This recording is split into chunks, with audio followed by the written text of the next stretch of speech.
capítulo número 3,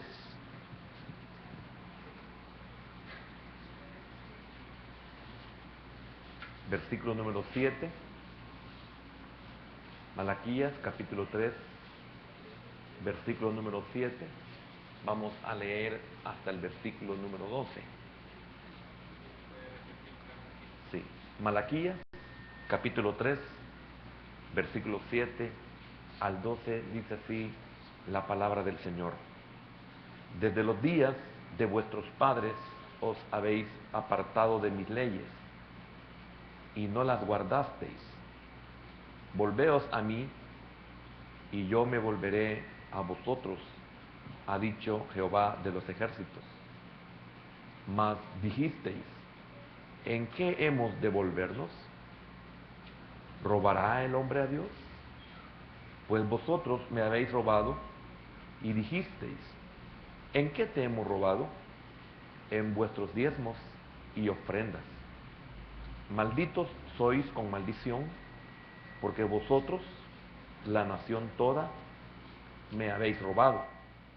Traed todos los diezmos al alfolí y haya alimento en mi casa.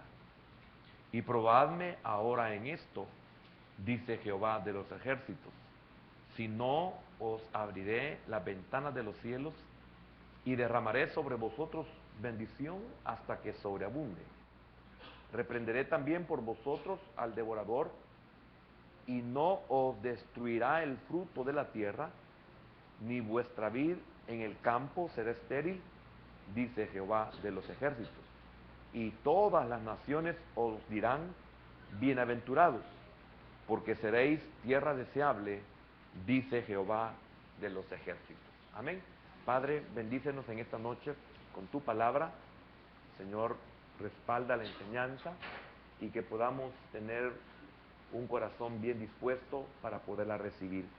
Queremos deponer toda actitud, todo pensamiento, toda voluntad ajena a la tuya, Señor. Háblanos y bendícenos, por favor. En el nombre de Jesús, bendice también a aquellos que están con nosotros conectados. Bendice nuestras familias y nuestros hermanos fuera del país. Bendice los enfermos, bendice los necesitados y bendice especialmente a aquel que ha venido a buscar de ti, de tu palabra. En el nombre de Jesús te lo pedimos y te damos las gracias. Amén, Señor, y amén. ¿Pueden sentarse, hermanos?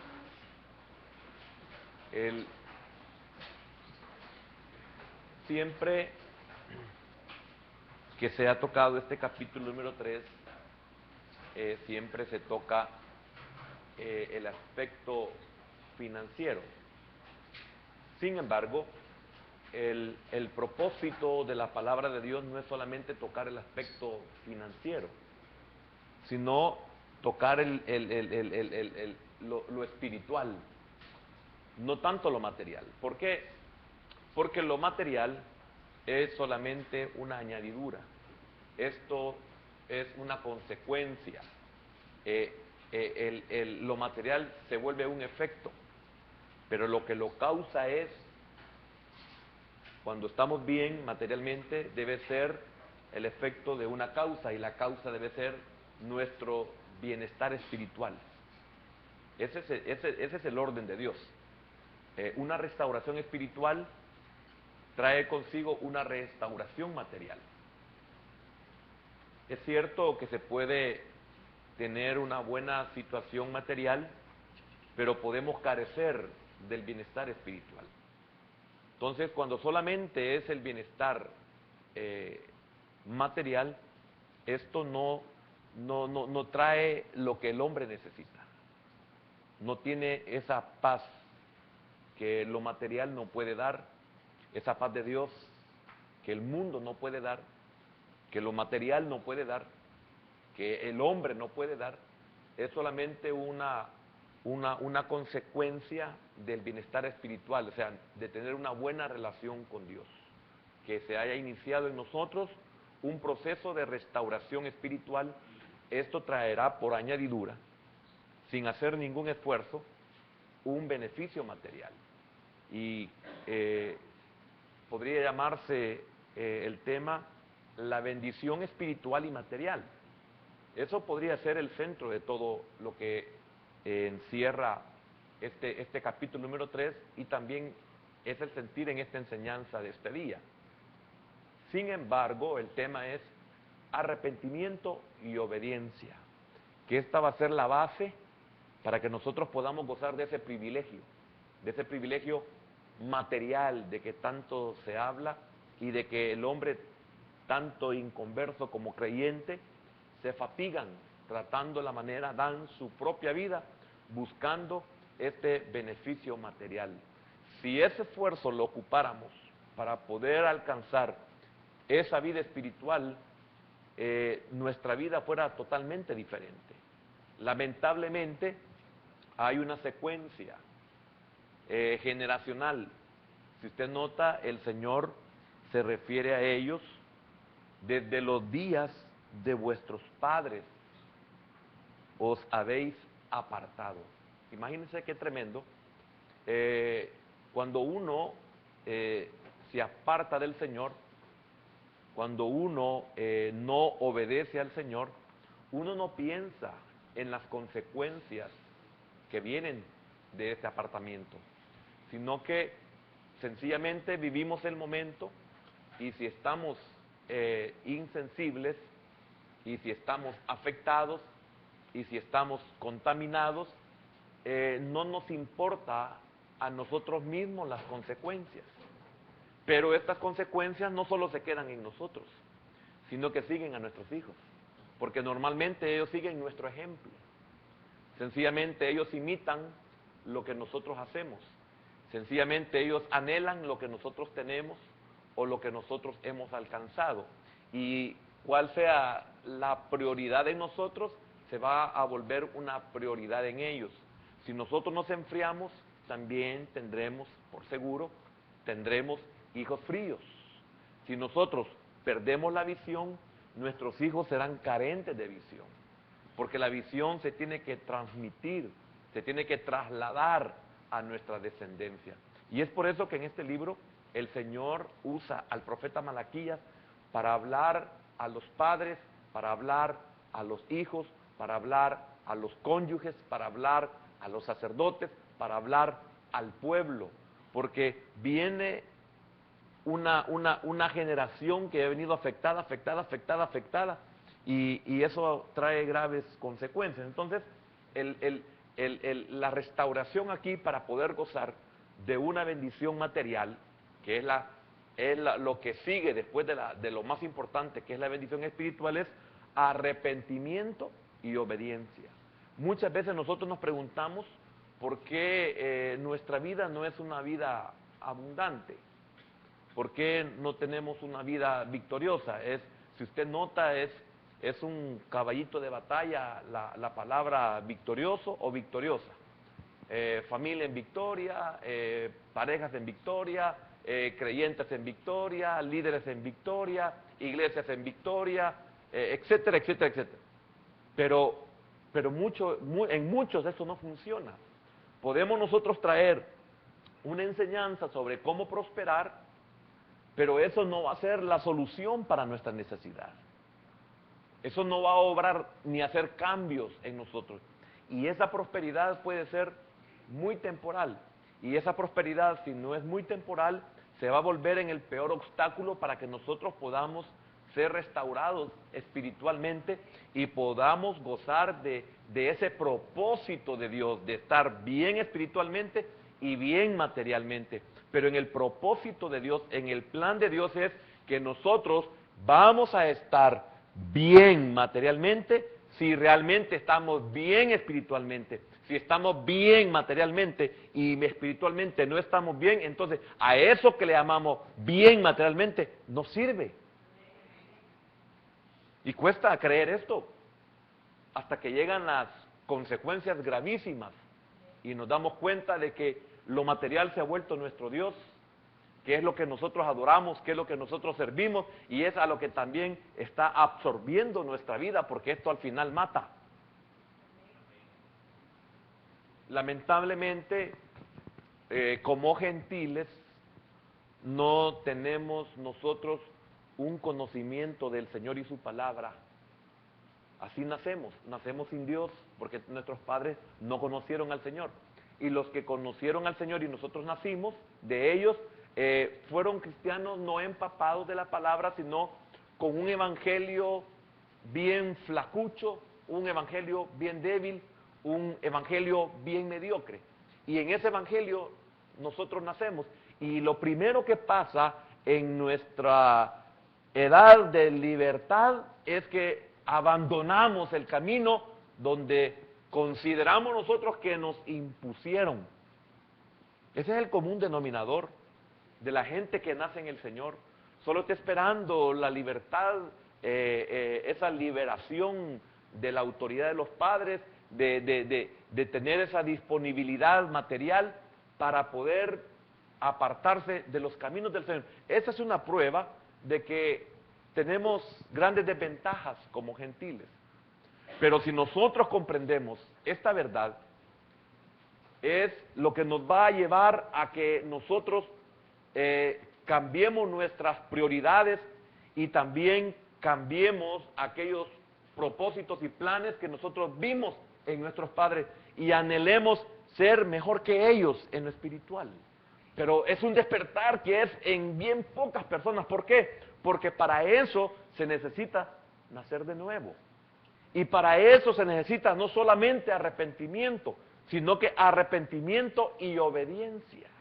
Son dos cosas que van de la mano, son dos cosas importantes para que el propósito de Dios se pueda cumplir en la vida de los creyentes. Porque usted se da cuenta cuántos han aceptado al Señor, cuántos decimos ser cristianos, cuántos decimos que hemos tenido un arrepentimiento, pero no tenemos obediencia. No somos obedientes. Nosotros somos cristianos, pero hacemos como nosotros consideramos.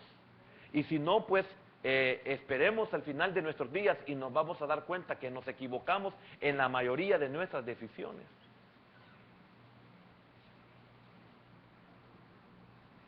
Malaquías fue el último de los profetas de lo que es el Antiguo Testamento. La época que Malaquías vivió fue unos 400 años antes de Cristo. Note, como 400 años antes de Cristo.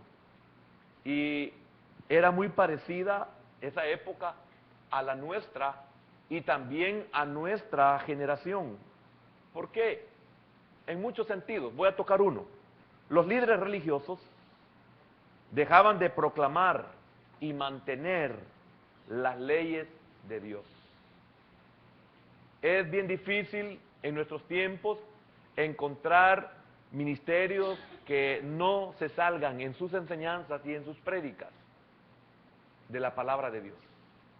Es bien poco cuando uno escucha, cuando uno le pone atención, lo que menos se enseña es la palabra de Dios. ¿En qué forma? En que se puede ocupar la Biblia, pero su interpretación no tiene nada que ver con lo escrito. No tiene nada que ver con la inspiración. Entonces, notemos, si nosotros, que tenemos hoy, por ser un poco avanzados en edad, nos damos cuenta, o por los mismos estudios nos damos cuenta, que somos personas débiles en muchos aspectos de nuestro cuerpo, y nos percatamos de que es por una mala alimentación, porque usted puede tener un gran sobrepeso y estar mal alimentado, y así podría poner otros ejemplos.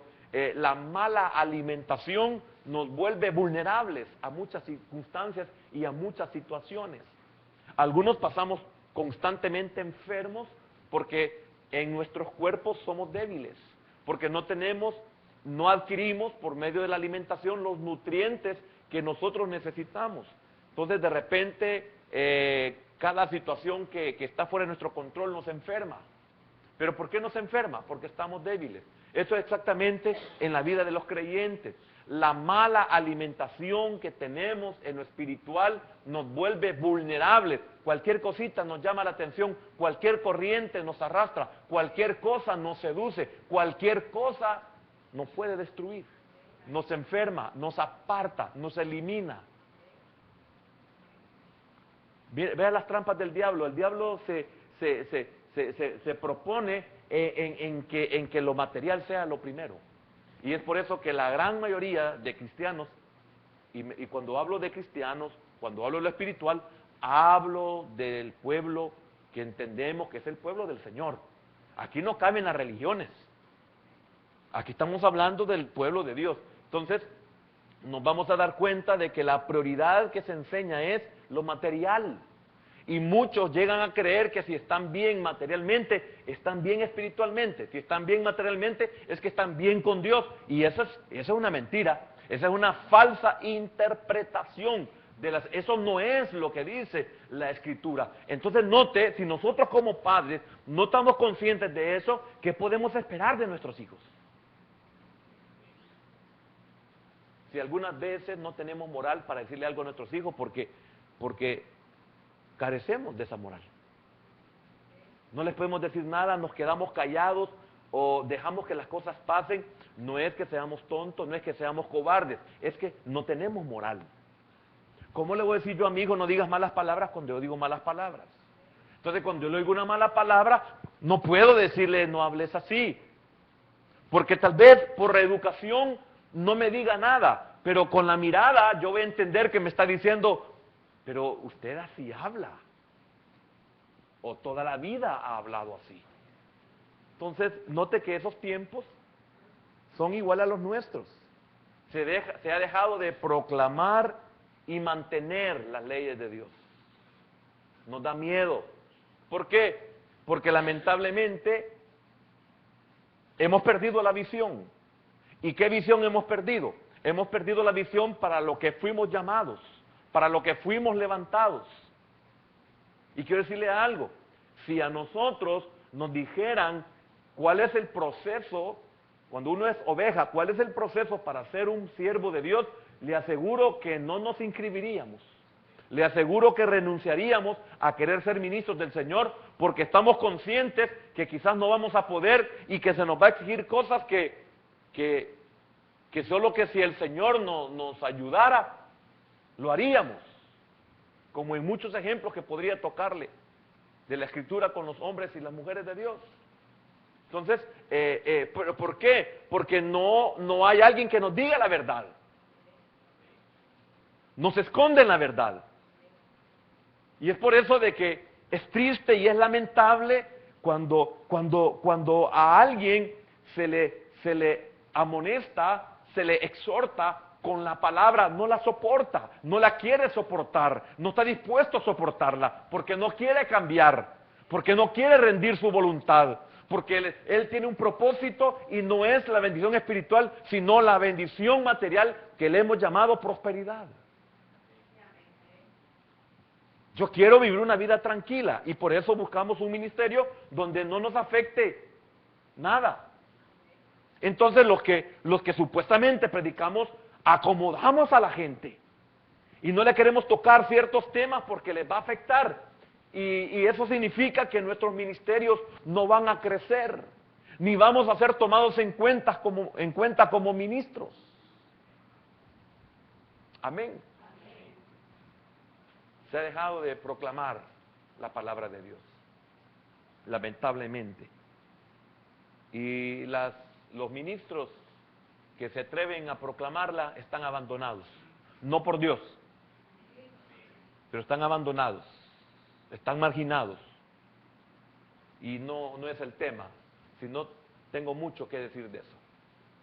Y antes, muchas veces, de ser paridos, hay una maquinaria tratando de abortar a los ministros que van a abortar. Tengo mucho que hablar de eso, pero no es el momento. La casa del Señor era despojada de su gloria. El día jueves, antier, hablaba, porque es la misma para gloria de la que estudiamos el jueves, es la misma doxa, D-O-X-A, de la gloria del Señor. Es la misma palabra, doxa. La casa del Señor había sido despojada de la gloria del Señor. con lo que dije hace un momento, con eso estoy diciendo que la gloria de Jehová, la gloria de Dios, la gloria del Señor ha sido despojada de las iglesias. Porque no se habla de Él, no se habla de su palabra. Y le aseguro que si el Señor viniera en nuestros tiempos, también sacaría una cantidad de animales de nuestras iglesias. Y no hablo de las personas, sino de lo que hemos vuelto la casa de Dios. Sería espantoso si el Señor entrara.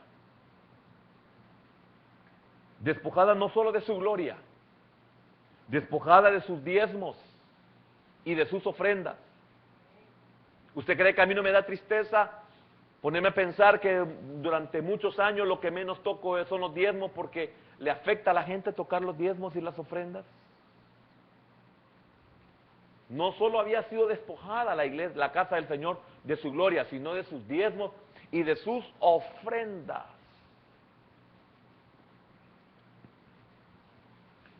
El pueblo escogido de Dios en el tiempo de Malaquías, 400 años antes de Cristo, y también ahora, en nuestro tiempo, se casaba con personas de las naciones paganas de alrededor. Mire qué tremendo esto.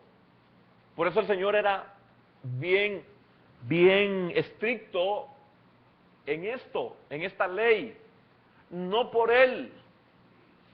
Cuando Dios nos pide algo a nosotros, recuerde, la ley de Dios, la voy a resumir en una sola palabra.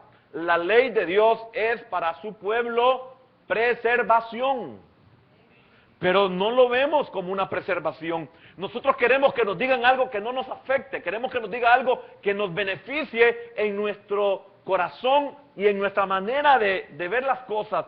Pero los mandamientos son preservación. Cuando usted llega temprano a casa porque así le han dicho, esa ley lo que está haciendo es preservarlo, no privarlo de libertad, sino preservarlo. Entonces el Señor estaba preservándolo al pueblo, al decirle no se unan en yugo desigual, no se metan con las naciones paganas. ¿Por qué? Porque había una razón. Cuando hacía esto, dejaba, por lo tanto, de cumplir con sus responsabilidades debidas. Yo creo que los que están unidos en yugo desigual pueden entender perfectamente lo que estoy diciendo. Hay hermanos, y no quiero estar aclarando como los del mundo, cuando digo hermanos vamos todos juntos. Aquí no tenemos problemas de exclusión ni de inclusión. Aquí somos un solo cuerpo. No hay varón, no hay hembra. Qué bendición, ¿verdad? Hasta en eso somos diferentes. Entonces, cuando le decía esto, es de que el creyente que está unido en yugo desigual sabe que no puede cumplir con sus responsabilidades y sus deberes debidos en Cristo. He tenido hermanos de que tremendo tienen que diezmar a escondidas. Su cónyuge no debe de saberlo porque tiene problemas. Hay días que no se puede congregar porque su cónyuge le exige que lo acompañe, que lo lleve, que esté, que participe. Y así le mencionaría una infinidad de cosas. Pero yo quiero preguntarle, en aquel tiempo el Señor no les dijo, no os unáis en yugo desigual. Se los dijo. A nosotros no nos ha hablado siempre el Señor, no nos unamos en yugo desigual con los incrédulos. ¿Por qué? Porque mire, hermano, el problema no es el momento en que estamos unidos. El problema no es en los principios. El problema es al final de la vida. Hasta donde nos damos cuenta de todo lo que hemos arruinado, de todo lo que hemos fallado, de todo lo que hemos contaminado, de todo lo que hemos afectado, de las consecuencias que comenzamos a ver en la generación que sigue después de nosotros, que ha salido de nosotros. Cuando vemos a nuestros hijos que van perfilados en lo mismo que nosotros, ya sabemos cómo les va a ir, y aquellas cosas que nos hemos tragado en secreto, sabemos que también ellos se las van a tragar en secreto. Porque no van a dar su brazo a torcer, porque van a decir, no, si yo soy libre, no, si yo soy feliz, no, si yo estoy bien. Y en lo más profundo, ellos saben que no están bien, o nosotros sabemos que no estamos bien. ¿O acaso no escondemos que estamos mal económicamente? No, a nadie le andamos diciendo que estamos mal económicamente. A nadie le andamos diciendo que estamos endeudados. A nadie le decimos que nosotros no hayamos cómo salir del problema de las tarjetas de crédito. Lo mantenemos calladito. Pues en las cosas íntimas. Hablo íntimas no sexualmente. En las cosas íntimas. Así las guardamos.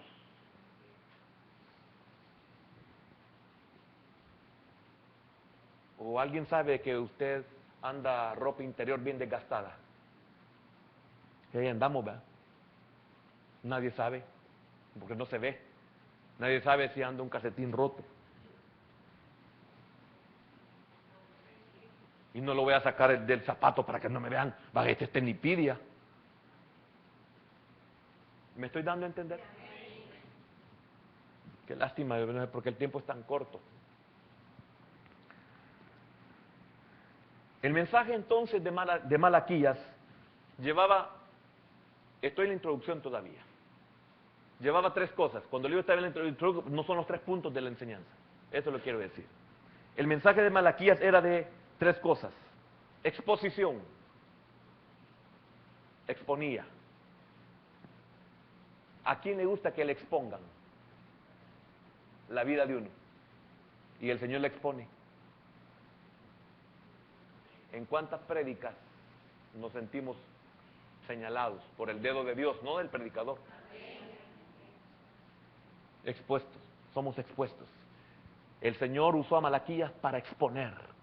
Entonces su mensaje llevaba el primer ingrediente, exposición. Es que, óigame, algunos sí estamos conscientes, pero otros no estamos conscientes de que estamos hundidos. Otros no estamos conscientes de que el final de nuestro camino es camino de muerte. No estamos conscientes. La bendición que tenemos es que el Dios que tenemos no ha cambiado. Porque lo dice el último versículo del capítulo el primer versículo, el 6, el anterior al que leímos, 3:6. Porque yo Jehová no cambio. Por esto, hijos de Jacob, no habéis sido consumidos. Imagínense qué tremendo cuando nos vemos mal, no hemos sido consumidos por nuestra maldad, porque Dios no cambia, pero muchos ya estaríamos muertos. Y qué tremendo que cuando uno vive esa vida de impío, uno no puede entender, no puede comprender, no puede aceptar esta verdad.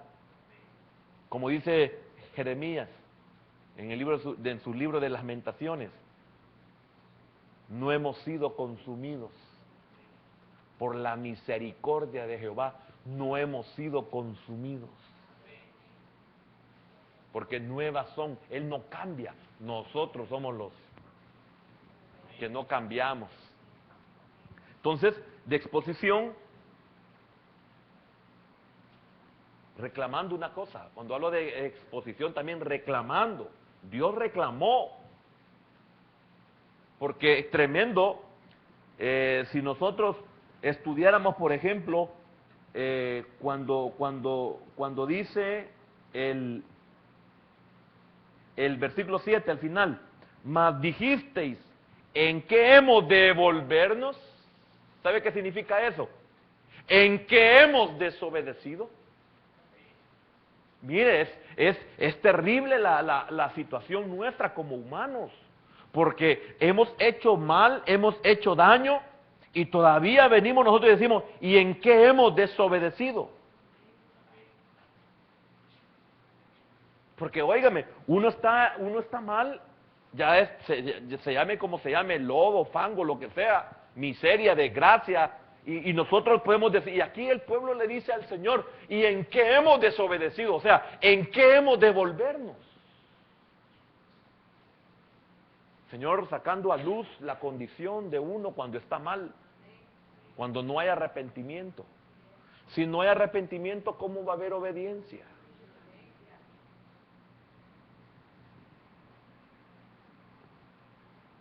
Segundo, reprensión.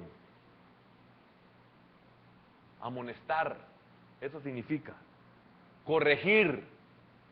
Mire, hermano, qué lindo es que usted y yo comprendamos que cuando venimos a la iglesia a recibir la palabra del Señor es porque venimos con el deseo de ser corregidos. Estamos caminando en un reino que debemos de ser instruidos para este reino.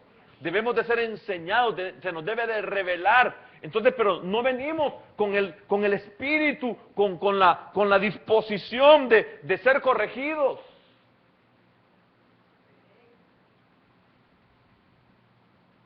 Qué maravilloso es estar recibiendo un curso o un cursillo de algo que estamos conscientes que no sabemos. Y si sabemos algo, llegamos con la disposición de querer aprender algo que me va a servir, algo que no he tomado en cuenta, algo que se me ha olvidado. Pero qué tremendo es llegar con esa disposición. El mensaje llevaba este segundo ingrediente: corregir, amonestar, reprender. Es que es necesario que nos digan.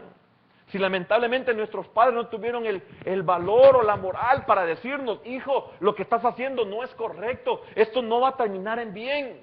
Y a los que nos lo dijeron, hermano, podemos decir que ellos nos dijeron una verdad que en el momento nosotros no pudimos comprender porque estábamos ciegos o porque estábamos insensibles o nos volvimos sordos voluntariamente. Y nos valió que aunque nos fuera mal, pues nosotros queremos. Ahora que ya pasó todo, decimos: sí, era cierto. Y tercer punto, el mensaje de Malaquías llevaba también desafío. Qué tremendo cuando Dios nos desafía, ¿va? Desafiar es retar, es rivalizar, es competir. Dios quiere llevarnos a esto, quiere un reto. Probadme ahora en esto. Estás mal económicamente, quieres estar bien. Probadme ahora en esto.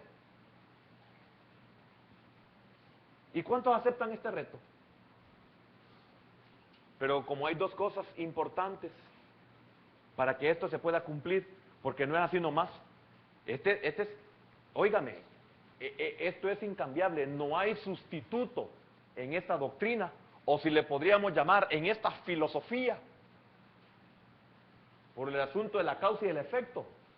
Pero quiero decirle, en esta doctrina no hay sustituto para arrepentimiento y no hay sustituto para obediencia.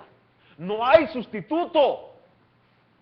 Y nosotros queremos cambiar las cosas fuera del plan de Dios. Dios dice arrepentidos y no dice no, si debe haber otra forma. No, cuando usted se arrepiente y no obedece, solo es remordimiento y eso no cambia nada.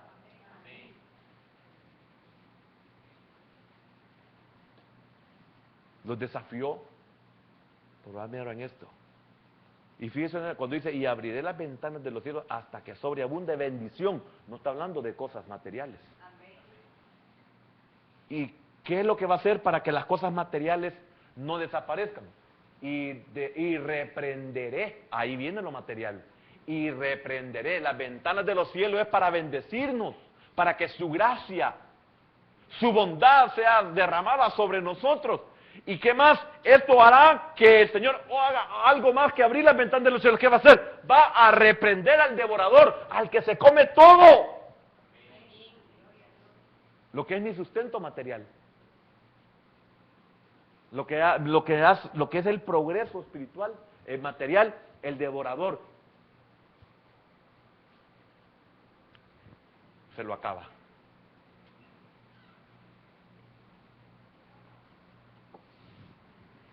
Increíble, no hay sustituto. Terrible, los cielos y la tierra pasarán, dijo él. En el centro de su profecía, sin embargo, este fiel profeta pone el fundamento de bendición que se aplica a todas las épocas. En los días de Malaquías como en los nuestros, la bendición es el refrescamiento espiritual y delicia en el Señor. Esa es la bendición. Refrescamiento espiritual y delicia en el Señor. No es cosa material. Y lo demás, dice Mateo 6:33, y lo demás vendrá como añadidura. Dice, mas buscad primeramente el reino de Dios y su justicia, que es el refrescamiento espiritual y la delicia del Señor. Aquí no hay cosas materiales. Lo que me da delicia en el Señor no es lo material.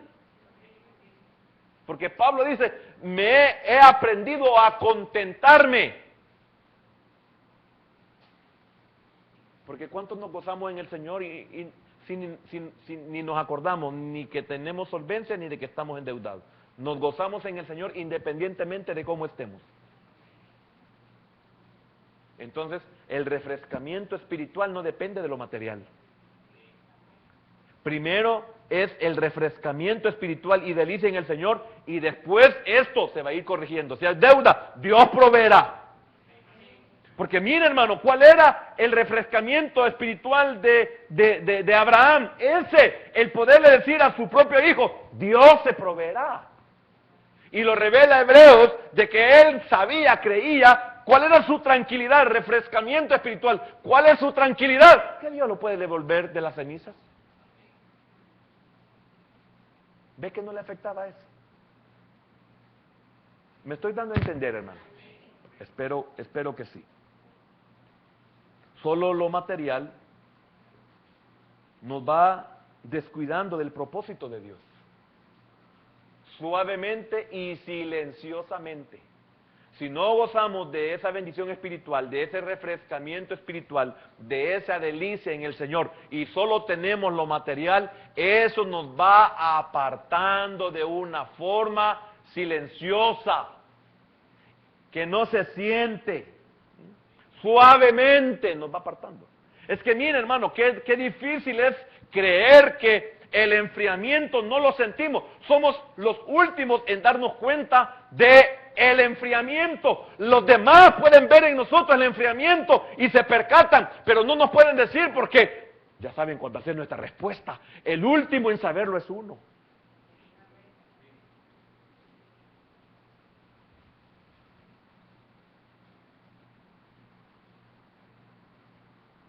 Imperceptible a los sentidos. Cuando hemos iniciado la etapa de enfriamiento o apartamiento, no se percata uno. Aquellos que podemos decir que en algún momento nos hemos enfriado o hemos perdido la sensibilidad. Bueno, si esto es como la persona que en su cuerpo llega a perder sensibilidad. ¿Qué le enseñan los médicos? Usted ha perdido sensibilidad, tiene que estarse chequeando por la mañana, por el mediodía, por la tarde, por la noche, antes de acostarse, y cada vez que usted se levante a una actividad, tiene que revisarse. ¿Por qué? Porque el que tiene insensibilidad en el pie puede estarse metiendo un clavo, puede tener un gran hoyo y no percatarse. ¿Y cuántos de nosotros espiritualmente estamos insensibles? Que no sentimos. Mire, cuando estamos normales, cualquier roce no lo aguantamos. Una piedrecilla en el zapato no la soportamos, no nos deja caminar. Perdamos la sensibilidad y podemos andar rocas ahí. No sentimos lo caliente del pavimento. Hay dos cosas en nuestra vida: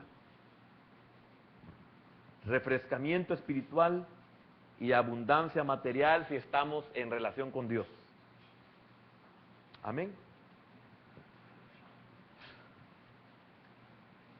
Cuando nos apartamos de las leyes de Dios y manifestamos un espíritu de rebeldía, el cielo exige nada menos que restauración en nuestra vida. Esto significa una restauración que se inicia con el arrepentimiento. En el versículo 7, en la parte B, dice, volveos a mí. Allí es donde se inicia. Con el arrepentimiento, ahí se inicia la restauración. Con el arrepentimiento. Entonces, ¿qué es arrepentimiento? El arrepentimiento significa un cambio de actitud que lleva a un cambio de... Fíjense bien, le voy a repetir. ¿Qué significa arrepentimiento? Significa un cambio de actitud que lleva a un cambio de corazón y de vida. Primeramente interna, en el corazón, y después externamente, en la vida normal. Se nota, se ve. Entonces, ese cambio tiene que darse primero adentro para que sea verdadero. Si no es primeramente en el corazón, es hipocresía, es falsedad, es mentira, es apariencia. Como el hecho de tener hojas y no tener higos. Hay maldición. Amén. En esencia, hablando del arrepentimiento, en esencia es dar la vuelta y volver con contrición y humildad a un Dios ofendido y contristado. Hay que estar consciente que hemos ofendido a Dios, si no, no hay arrepentimiento. El arrepentimiento interno y externo solo se puede dar cuando nosotros sentimos que hemos ofendido a Dios y hemos contristado a Dios. Si no, no sirve el arrepentimiento, no es arrepentimiento. Y eso es lo más terrible de este evangelio glorioso, terrible para uno de carnal, que él ve el corazón. O sea, él cuando él dice ve el corazón es que podemos tener una apariencia increíble, pero él no ve lo de afuera, puede ver una infinidad de hojas, él ve si hay o no hay higo.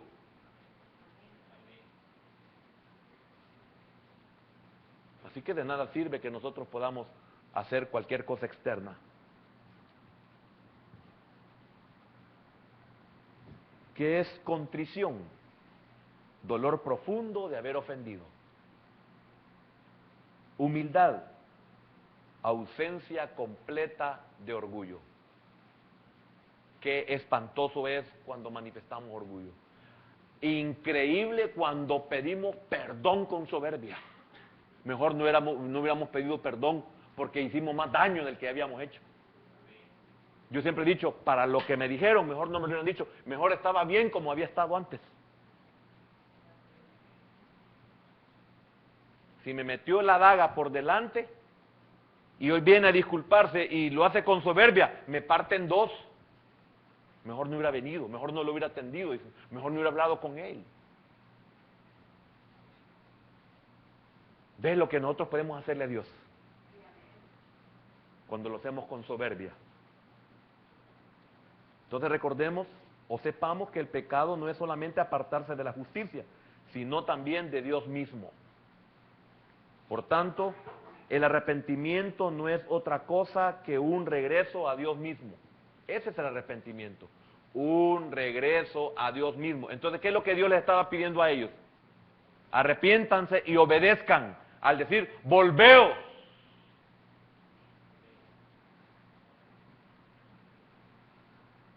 Y lo maravilloso de esto es que cuando volvemos, Él también vuelve. Porque mire lo que dice el versículo 7. Volveos a mí, y yo me volveré a vosotros. Es exactamente lo que el apóstol Juan dice en su primera carta, capítulo 1 y versículo número 9, que si confesamos nuestros pecados, Él es fiel y justo para perdonarnos de toda maldad. Amén. Si no experimentamos una plenitud de bendición en nuestra vida, entonces es que nos hemos apartado de Dios. Repito, si no experimentamos una plenitud de bendición en nuestra vida, es que nos hemos apartado de Dios. Por eso el Señor dice, volveos. Pero aquí se trata de algo más que arrepentimiento. Es aquí donde se necesita el otro ingrediente que mencioné al principio, obediencia. Si hay arrepentimiento, pero no hay obediencia, entonces no hay nada sino remordimiento, como lo dije hace un momento. Amén. No hay sustituto. Ya terminé con esto, porque quiero respetar el tiempo. No hay sustituto. estamos mal. Veámoslo en lo material. Estamos mal. ¿Por qué estamos mal? ¿Por qué el devorador en nuestras vidas? El devorador tiene derechos porque nosotros no estamos bien con Dios.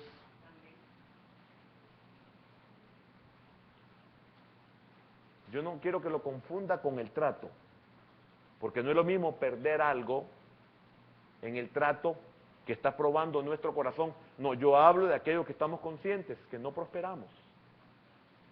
Aquellos que no podemos tener ese respaldo de Dios. ¿No será que nosotros no somos obedientes?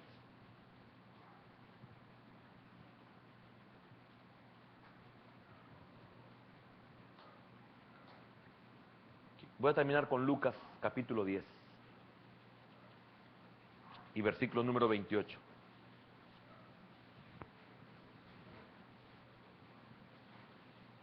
Tiene que ver con todo lo que ha hablado Malaquías.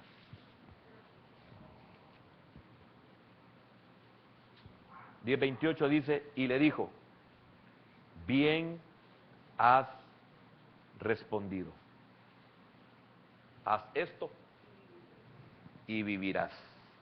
Entonces Dios ha vinculado la bendición a una vida de obediencia. Repito, Dios ha vinculado la bendición a una vida de obediencia. Haz esto y vivirás. Entonces, arrepentimiento y obediencia es un principio de vida y bendición. Amén. No hay sustituto para esto.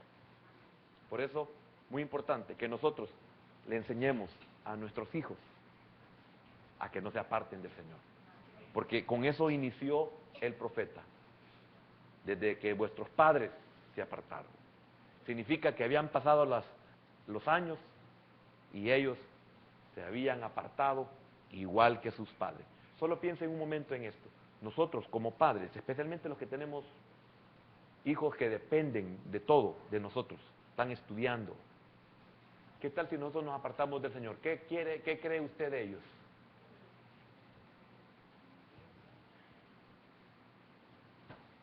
Les iría peor que nosotros.